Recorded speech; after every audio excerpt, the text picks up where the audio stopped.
Hello everyone. My name is Kymberlee Stanley. I'm a licensed clinical social worker and I'm the Director of Social Services here at the Catalina Island Medical Center. I wanted to speak to you about some ways to cope during the COVID-19 crisis for you and your families. Here at the Medical Center, we offer all sorts of social service and mental health support services I wanted to make you aware of during this time. I've been a licensed therapist since 2003. I was born and raised in Southern California and I care so much about this community. You might see me here in town with my husband and my 11-year-old daughter. I work here in one of the portables next door to the hospital, and I'm one of 7 therapists that are here to serve you. Here at the Medical Center, we're very aware that many people in our community are going through tremendous emotional and environmental stressors. Many people have lost jobs as a result of COVID, travel cancellations, and seasonal work, and people are worried about how the future will unfold here throughout the summer and fall. California families are now homeschooling their children and are at home all day together, balancing children, aging parents, and daily routines. Although this can be a time of coming together and drawing closer as families, it also brings some stressful, unwelcome changes. Our social, entertainment, and leisure activities have been shut down, and our ability to find connection and community has been restricted. This can all make it difficult to manage our own stress alongside work and family responsibilities. It can all feel like too much. Although we can't take away the crisis happening to our community, our social service community is trained to support people in times of great need. At the Medical Center, I am one of 2 licensed therapists who provides in-person counseling, but due to the COVID outbreak, we are now providing teletherapy via phone, Facetime, Zoom, whatever's easiest for the client. One of our nation's inspirational figures, Mr. Fred Rogers, said, "If you can mention it, you can manage it." This means if we can name what we are feeling, and if you take the time to see what's going on inside ourselves, we will see the power and choices we have to manage what's ahead. He also told the children that in time of crisis to look for the helpers. Here at the Island Medical Center in the Department of Mental Health and Social Services, we are some of the community helpers, and we are committed to helping us pull this through together. There are many unspoken taboos and stigmas in our society about seeking counseling or mental health support, and this is a time for us to erase that stigma. It is normal for us to be struggling right now during a national pandemic, and it would be normal for many of us to be suffering from acute stress. We may need to adjust our expectations of ourselves during this time. It's normal to feel anxiety. It's normal to fear the unknown.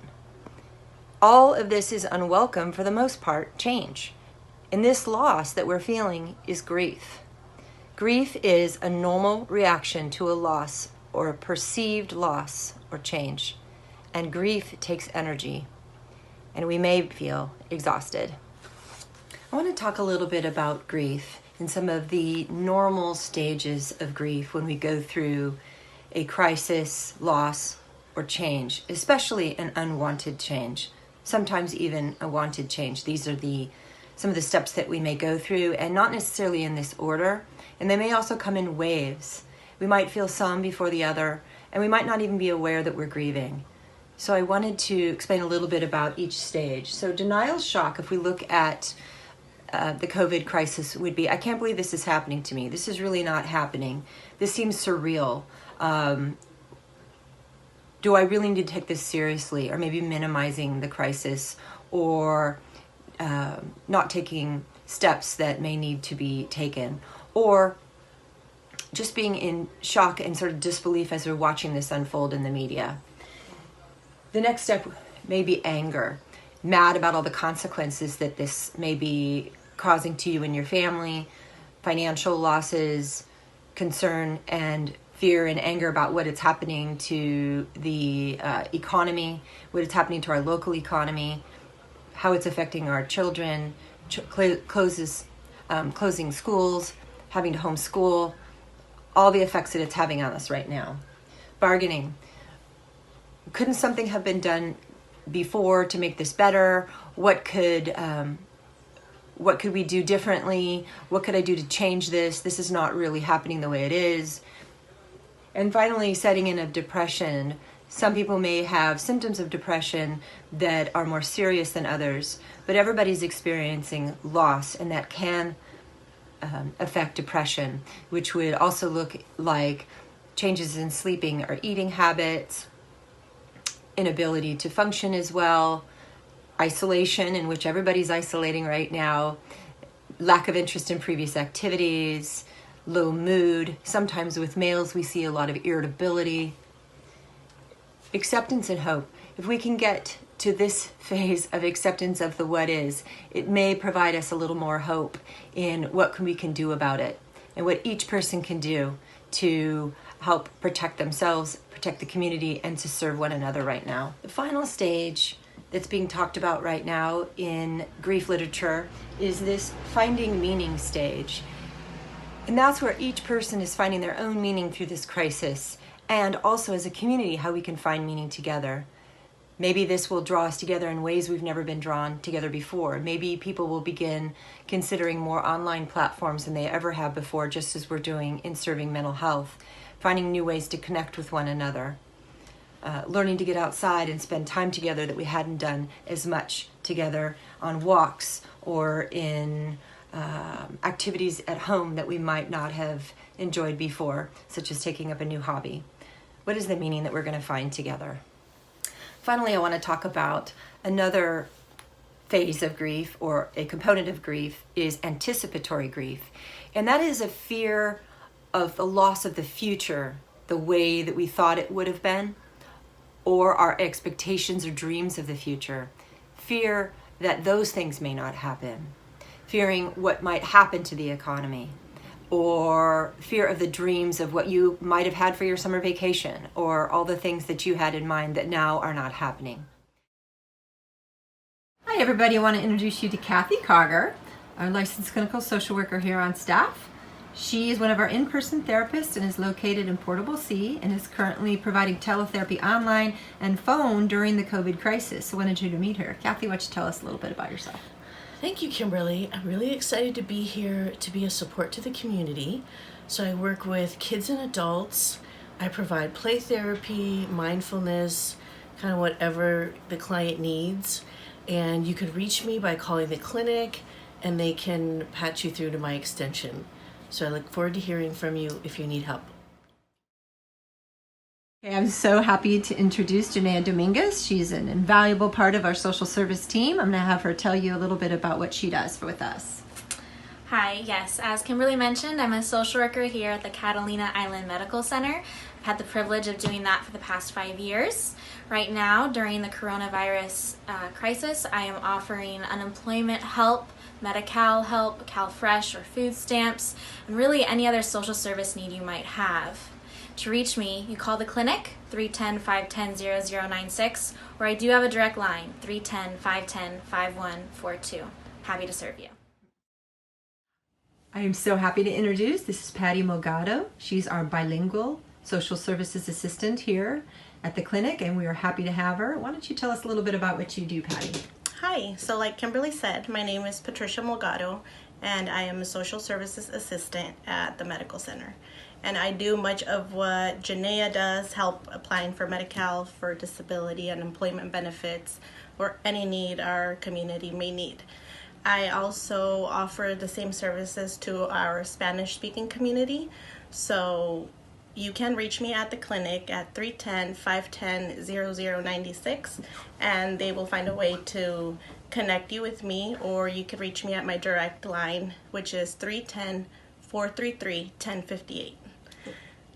Y para nuestros miembros que solamente hablan español, mi nombre es Patricia Molgado y trabajo como asistente de servicios sociales en la clínica, y estamos aquí para ayudarlos si necesitan ayuda con medical, desempleo o cualquier servicio. Nada más nos avisen y me pueden localizar a mí en mi número directo, que es 310-433-1058.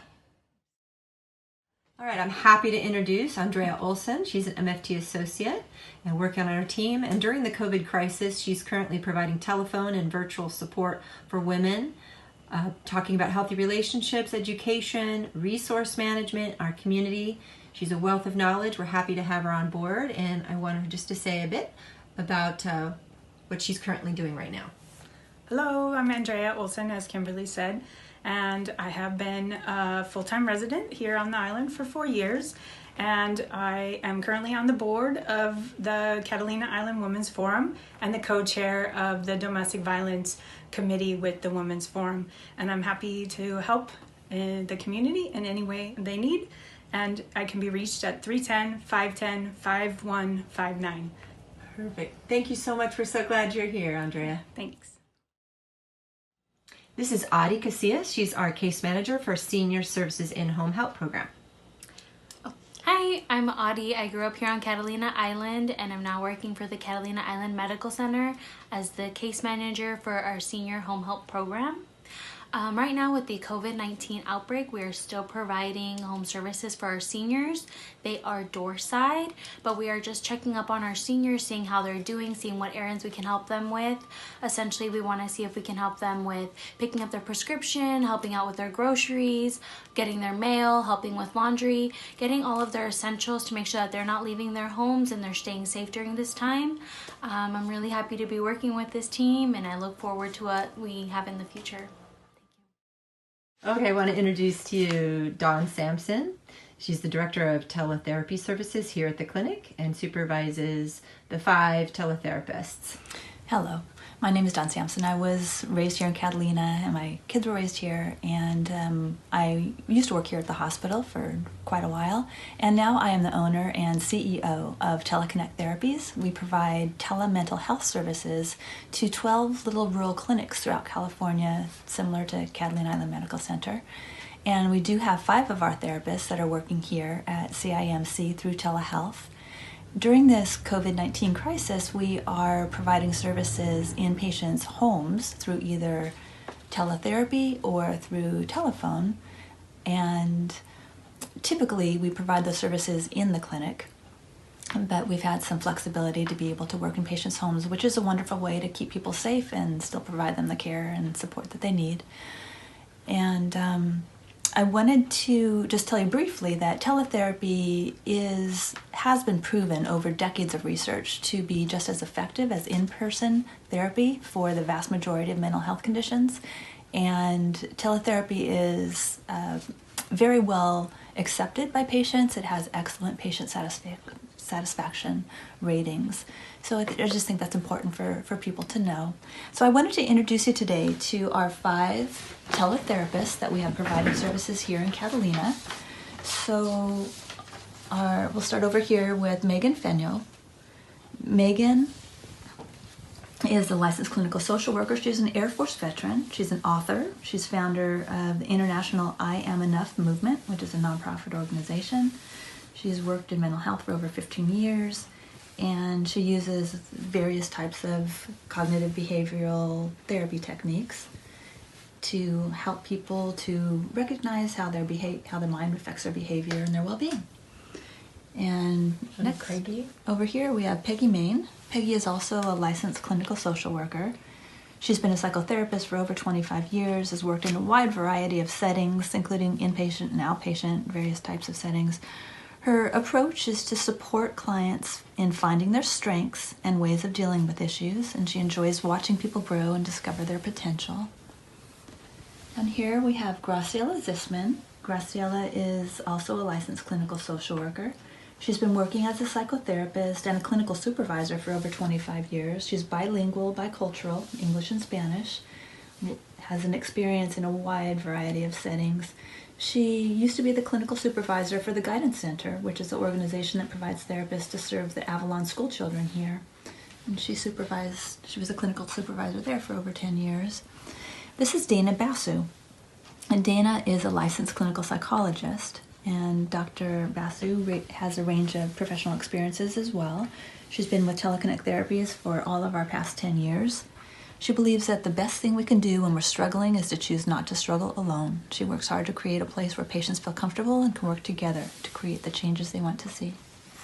And Bertha Ramos, unfortunately we don't have a photo of Bertha today, but Bertha Ramos is also a therapist who is bilingual and bicultural.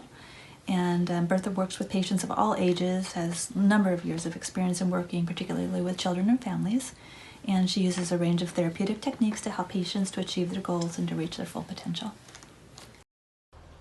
I want to talk a little bit about what we might need from our relationships right now. There are 4 things that we need from our relationships right now, and I took this from Dr. John Townsend in his recent public post. We need understanding from one another, without judgment, without shame. We need to give each other gentleness during time of hardship. We need hope and encouragement. We need people that can give us hope and tell us you're doing the best you can, hang in there, we'll make it through together. We need perspective and wisdom. We need people that can say, this may not be forever, this is only a short time, you'll get through this, have you thought about this or that, in order to help us see what our priorities are and where we should focus on the important and not just the urgent right now. Also, we might need practical helpers, not people that are giving us unsolicited advice, but people that can give us help as we ask for it. Maybe a meal, maybe assistance in some kind, extremely practically. And you can think about the needs that you hear and you know about right now and how you might be able to help others or how they might help you. I know all of us are experiencing fear, which can contribute and lead to anxiety. I want to give you a little quick activity that you can do as you're walking around, maybe going for a walk, maybe either going to Vaughn's or going on a trail nearby. Maybe you could go for a treasure hunt and looking to soothe some of your senses as you walk. These are some of the things that I call the 5 senses activity. Something that might soothe your sight, sound, taste, touch, and smell. For example, keep using touch, doing clay, painting, fixing something, gardening, going on a sensory walk to find textures in leaves, playing an instrument. Sound, hearing, listening to music, playing music, going on a listening walk for birds. What do you hear around you? Or even just silence. Smell, using aromatherapy or a candle or cooking your favorite food. Also with smell, just fresh air. Even opening your windows or sitting on your porch. Using our eyes, how about going for a color scavenger hunt or even with your kids on a walk? What kind of bright colors do you see? What kind of soft colors? What warm colors? What cool colors? What's your favorite color? Also, taste. Maybe trying a new recipe. Maybe looking something on that you've always up online recipe you've always wanted to try, or cooking with your children. I want to talk a little bit about some healthy ways to manage the stress that we're experiencing. Breathing activities. I always recommend people doing a large inhale and a longer exhale, holding at the top for at least 3 times, and it looks like this. Hold. Using a full belly breathing and diaphragmatic breathing, which actually stimulates the vagal nerve, which goes up and down our spinal cord and into all of our organs to create a relaxation response. Look up vagal breathing if you'd like some exercises. It's important also to think about increasing the length of the exhale each time. So if we do 3 breaths, the first one has a shorter exhale than the third one. And you can practice that with your children. Also with children, sometimes I'll do something called square breathing, where we draw a square in the air and we do an inhale, hold on the sides, exhale, hold, inhale,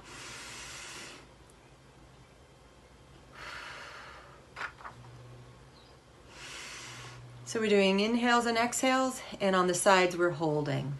That's another thing you can do with your children. Taking care of our bodies, exercise has been talked about. Taking walks, using bands and doing things at home, doing an online class. Getting a lot of sleep. Sometimes grief takes a lot of energy and it can make us tired. Eating well, of course. Another one is making a schedule for the day. Sometimes if people are home, and especially if they're out of work, it might feel like, what's the reason to get up and get going each day? But I find having little things to accomplish each day, making a schedule for the day, and then feeling like we can check it off as we go along, especially doing that with our children, is really useful. Even for ourselves. Making a small goal for the day, even if it's just an intention. I plan to do this little thing today. And if you're out of work, maybe I'm beginning to make a list of some of my skills, or I'm updating my resume during this time. But feel like you can accomplish something each day that feels good to you. And remembering your inner sources of strength and inspiration, whether it's spirituality, or it's a favorite author, or it's your favorite music, something that inspires your soul during this time. And lastly, one of the things that can help us manage our stress is thinking about our locus of control. What do we have control over, and what do we not have control over? If we can imagine our lives right in here in this center circle, what is directly in our control? Well, we know that our choices, our behaviors, our attitudes, our beliefs, our everyday little decisions are in our control. There are some things that are not in our control, but that are in our influence, such as how we help our children, or what we can do within our family. Although we can't control their choices, we can be an influence on them. And then there are the things that are out of our control, such as what is happening on the news. But we can control how often we're checking statistics, or how often we're watching the news. And we can reduce the amount of fear-based material that we're hearing. Want to be aware, but maybe be aware of how that's affecting our own anxiety or fear. Also, how we can help our kids. You know, anxiety is one of the most contagious emotions there are. So if we are anxious, our children are going to pick that up from us. So we can help them by helping ourselves and our relationships with our partners. One of the things that might be helpful is teaching them and modeling to them about how to keep ourselves calm. Another one is to help them to connect with nature. The nature hike I discussed earlier, the sensory walk, doing that with them. Creating the schedule with them. I've been homeschooling my daughter, and I've had her make the schedule of when she's going to do language arts, when she's going to do math, and when she's going to take her breaks. And I do that with her, and then I let her check it off, which gives her a sense of control. You can have them learn a new skill at home. What about typing? What about learning? What about look at all the amazing programs that they have, such as the Discovery Cam, where we can watch the eagles here in their nests in Catalina, or some of the webcams that are going on in zoos right now, which you can find online. Seek homeschooling support with your child's teacher, as well as other homeschooling moms, which we are all homeschooling moms right now. And then maybe we can work with our children helping them find ideas to give to others. Maybe we could talk with them about writing a letter to someone in their family as part of their language arts activities. Maybe they could make a sign or an encouragement poster for the community and put them up somewhere around 3 corners. Maybe they can, do something to give back to their own community as well. And that might give them a sense of efficacy and sense of something that they can do when they feel helpless and they're not able to change what's happening around them. So although we can be outside for walks and our essential services, we're being asked to be safer at home for the most part. And for some families, they don't feel safer at home. There may be domestic violence going on, emotional abuse, physical abuse, and people are scared, and being home actually feels frightening. I wanted to let you know that if you're feeling that way, you're not alone, and that we're here to serve you.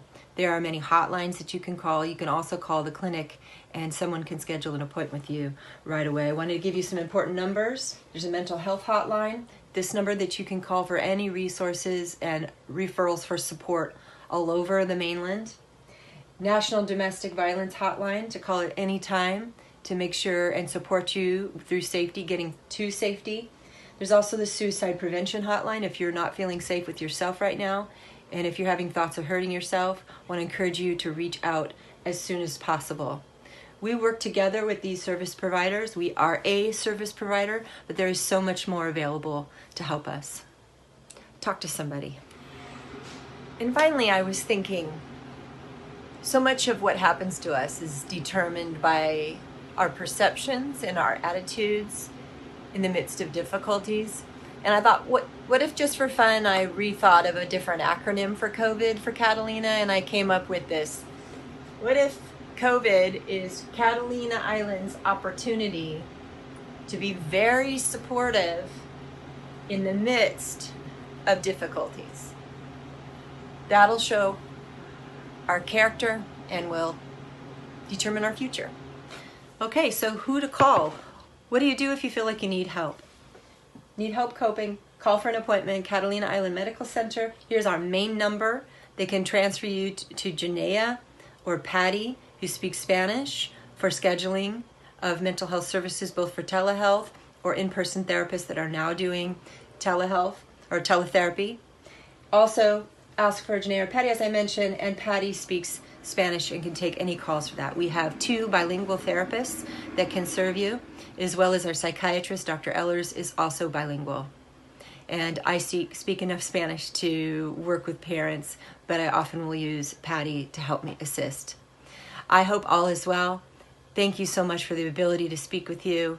Please call. Let us know how we can help you. Take care. Let's do this together.